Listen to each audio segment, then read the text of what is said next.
गांव के बाहर एक पुरानी हवेली थी। कोई भी उसके पास जाने की हिम्मत नहीं करता था। लोग कहते थे कि ये हवेली भूतिया है। अजीब आवाजों की कहानियां सुनाते थे। रात में होने वाली अजीब घटनाओं के बारे में फुसफुसाते थे। हवेली देखने में ही डरावनी थी। इसकी खिड़कियां बंद थीं, रंग उखड़ा हुआ था, बगीचा बड़ा हो गया था। कुछ गांव वालों ने अंदर रोशनी टिमटिमाते देखने का दावा किया। दूसरों ने चीखें सुनी, लेकिन किसी ने जांच करने की हिम्मत नहीं की। एक दिन एक जवान आदमी गांव में आया। उसका नाम राजीव था। राजीव बहादुर और जिज्ञासु था। वो भूतों में विश्वास नहीं करता था। वो गांव वालों की कहानियों पर हंसता था।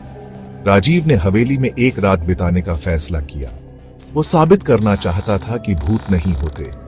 गांव वालों ने उससे न जाने की विनती की। उन्होंने उसे खतरे के बारे में चेतावनी दी, लेकिन राजीव दृढ़ था।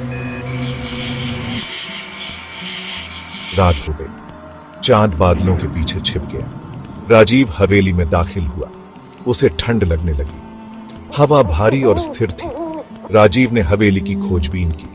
मकड़ी के जाले उसके चेहरे से चिपक गए। उसने अजीब फुसफुसाहट सुनी। एक दरवाजा जोर से बंद हो गया।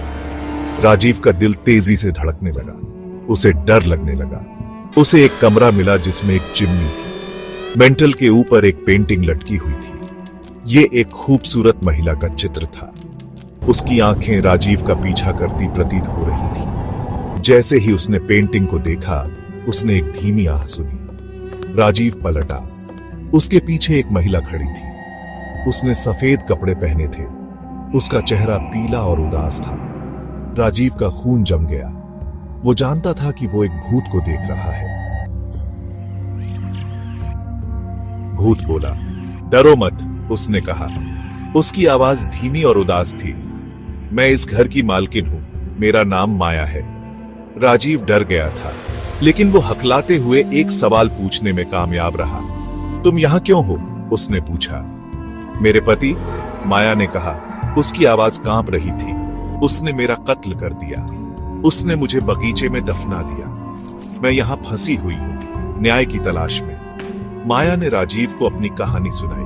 उसने अपने पति के लिए अपने प्यार, उसके विश्वासघात और अपने दुखद अंत के बारे में बताया। राजीव ने सुना। उसका डर दया में बदल गया। उसने माया से वादा किया कि वो उसकी मदद करने का कोई रास्ता खोज लेगा। जैसे ही भोर की पहली किरणें क्षितिज को छुईं, माया फीकी पड़ने लगी। धन्यवाद, उसने फुसफुसाया। उसकी आवाज मुश्किल से सुनाई दे रही थी। तुमने मुझे शांति दी है। राजीव हवेली से बाहर भागा। उसने पीछे मुड़कर नहीं देखा। वो पुलिस के पास गया और उन्हें माया की कहानी सुनाई। उन्हें उसके अवशेष बगीचे में दबे मिले। उसके पति को गिरफ्तार कर लिया गया। राजीव भूतिया हवेली में अपनी रात को कभी नहीं भूला।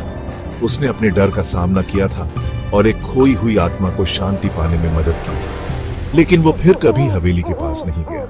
माया की दुखद कहानी की याद उसे दूर रखने के लिए काफी थी।